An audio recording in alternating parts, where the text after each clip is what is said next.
In her poem called Magellan, the American poet Myra Oliver has a line which says, "Let us be heroes, or if that's not in us, let us find men to follow on our bride."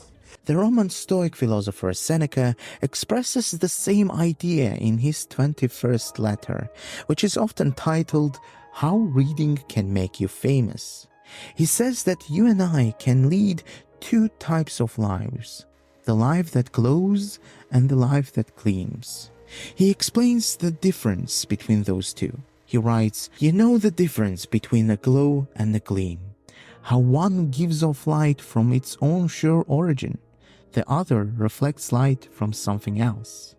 To be a hero, in other words, is to be a person who gives off light that comes from your own sure origin. To be a person who inspires other people instead of merely existing and being inspired by the great and never achieving the heights of life yourself. There is a sentence that in the letter that Seneca writes to his friend Lucilius, where he says, "You admire honorable conduct more than you imitate it. You see where happiness lies, but you dare not go after it." Just to provide some context here, Lucilius, who was a friend of Seneca's, was about to quit his lifelong career to dedicate his life to reading and writing instead. I guess you and I would love to do the same if we had an opportunity. Of course, Lucilius was full of doubts about his decision, and thus his friend Seneca tells him, "You see where happiness lies, but you dare not go after it. You are leaving darkness behind yourself, not the other way around. Nobody will remember us for our careers. It will fade and die with us. We are all destined for oblivion unless we act like the great." Seneca tells to his friend that people will remember him for centuries if his life will be worth of imitation. Think about mythical heroes such as Achilles or Hercules that you read in books, or politicians such as Cato, who fought against Caesar's tyranny and stood for the Republic. Those people are remembered because generations of men tried to imitate their virtues. There were plenty of rich people in Rome, in ancient Rome, who are not remembered today. They are not worth of imitating. Money is not worth of imitation. The ancients believed that to philosophize is to learn how to die. Therefore, the aim of philosophy is to teach us how to act, not how to speak. There is a sentence in Seneca's letter that blows my mind each time I read it.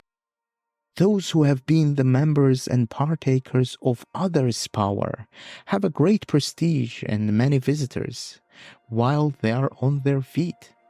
But the moment they are dead and gone, they cease to be remembered. But minds of talent are held in growing esteem, and this extends not only to the authors themselves, but anything that is associated with their memory."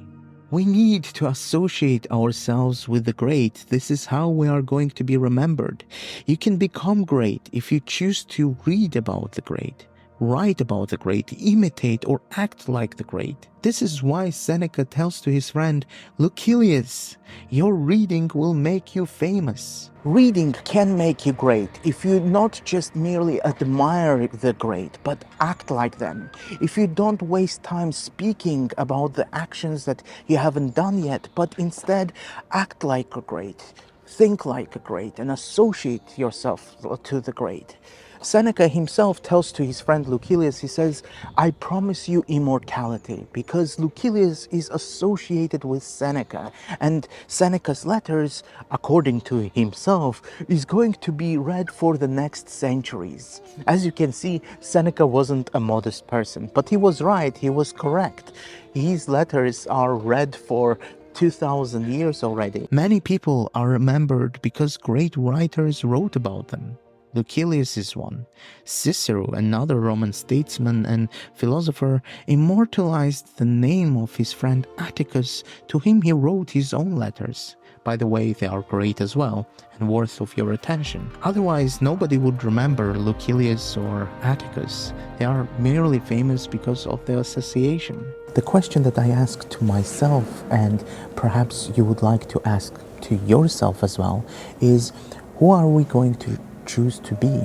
Are we going to be merely people who admire the great, or are we going to achieve heights that other people will admire us for our virtues? Are we going to be mere spectators of life, of the great, or are we going to be those heroes that give off light? Are we going to be heroes that glow, or merely humans that reflect light from the others? The choice is ours, and the decision that we are going to make will determine our future and how people remember us. Your answer will determine whether you are remembered or not. No great talent ever dies, says Seneca.